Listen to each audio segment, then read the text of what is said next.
बिस्मिल्लाहिर्रहमानिर्रहीम। अस्सलामु अलैकुम वरहमतुल्लाहि वबरकातुहू। मुअज़्ज़ज़ सामीन, आज हम आपके सामने एक और मसला बयान करना चाहते हैं, और वो ये है कि क्या शादी के वक़्त जो महर मुकर्रर किया जाता है, क्या वो महर मुकर्ररा जो मुतय्यन किया जाता है, मुकर्रर किया जाता है महर, उससे ज़्यादा भी दिया जा सकता है? और आया क्या हक महर के लिए कोई मखसूस रकम है, या जितना चाहें मुकर्रर कर सकते हैं? मुअज़्ज़ज़ नाज़रीन,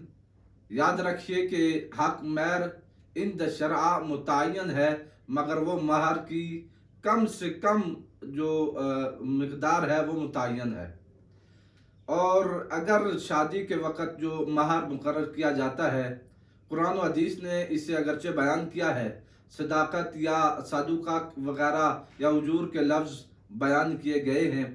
और मुल्ला अली कारी ने इस महर की वजह तस्मिया मिशकात में ज़िक्र करते हुए बयान किया है कि महर की वजह तस्मिया ये है कि यहाँ औरत की तरफ शोहर के मैलान को बयान करने और उसकी अलामत के तौर पर ये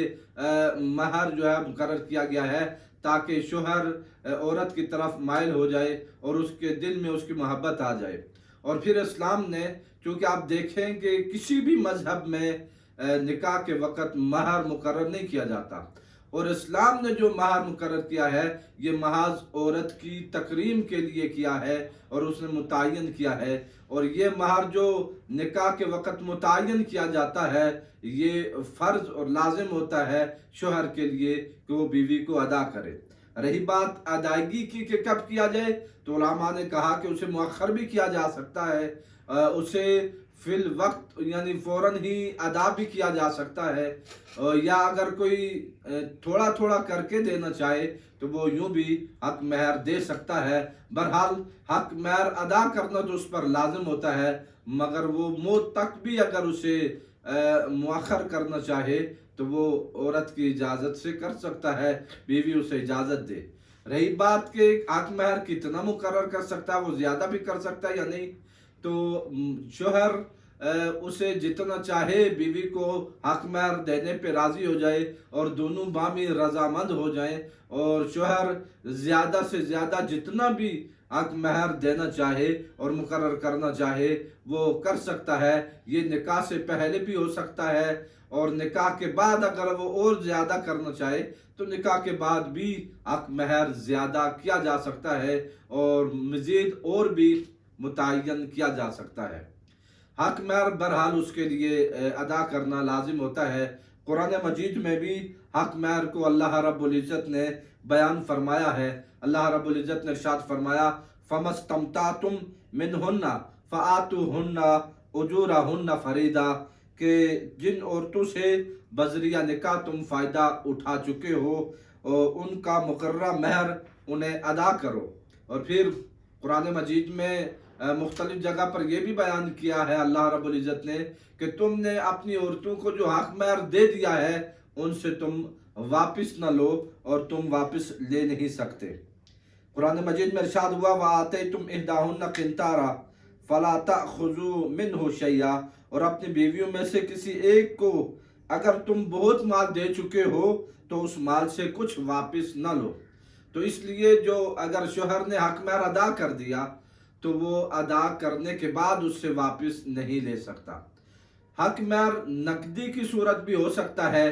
या किसी और जायदाद वगैरह या जेवरात की सूरत में भी हो सकता है। जैसे बहुत से इलाकों में मुख्तलिफ जगह के अपने रस्म व रवाज होते हैं, कोई तो मकान और प्लाट्स वगैरह और जायदाद हक महर के इवज़ दे देते हैं, और कुछ ऐसे होता है कि वो जेवरात के इवज़ में हक महर अदा कर देते हैं, कि वो जो औरत को जेवर दिया जाता है उसे हक महर में लिखवा कर अदायगी कर देते हैं। और फिर ये मुख्तलिफ अंदाज से हर जगह के अलग रस्म व रवाज हैं, वो जेवर के ज़रिए या जायदाद के ज़रिए अदा करते हैं, या कहीं यूँ होता है कि वो हक महर मुकर्रर करते हैं, जेवरात जो देते हैं वो हिबा किए जाते हैं औरत को, بطور ہبہ دے دیتے ہیں، مکان بطور ہبہ دے دیتے ہیں، اور مہر کو مؤخر بھی کیا جاتا ہے۔ بہرحال یہ جیسے بھی چاہیں کر سکتے ہیں، مگر اگر کوئی نکاح کے وقت ہی حق مہر ادا کر دیتا ہے تو یہ سب سے بہترین طریقہ ہے کہ اسے فوراً ادا کر دیا جائے، اور اگرچہ کوئی فوراً ادا نہ کر سکے، اسے مؤخر کرنا چاہے تو وہ مؤخر بھی کر سکتا ہے۔ ائمہ ثلاثہ کے نزدیک نکاح کے وقت مقررہ مہر میں اضافہ کرنا صحیح ہے، جیسا کہ محیط میں بھی ہے۔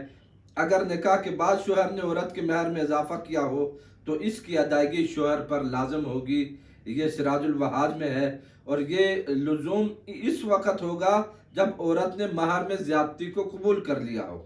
خواہ یہ اضافہ مقررہ مہر کی جنس سے ہو یا اس کی جنس کے علاوہ کوئی اور چیز ہو۔ یہ فتاوی عالمگیری نے بھی اسے نقل کیا، فقہ کی تمام کتب میں اسے بیان کیا گیا ہے۔ سو جو جیسے چاہے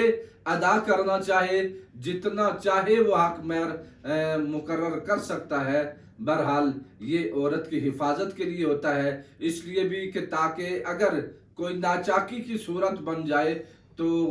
اس ناچاکی کے بعد عورت نیا نکاح کرنے تک یا اپنی معاشی حالت کو ٹھیک کرنے تک اس کے پاس اتنا مال ہونا ہو کہ وہ اپنا گزر اوقات کر سکے۔ اسلام نے عورت کا اس لحاظ سے بھی خیال رکھا ہے۔ اللہ رب العزت ہمیں حق مہر کو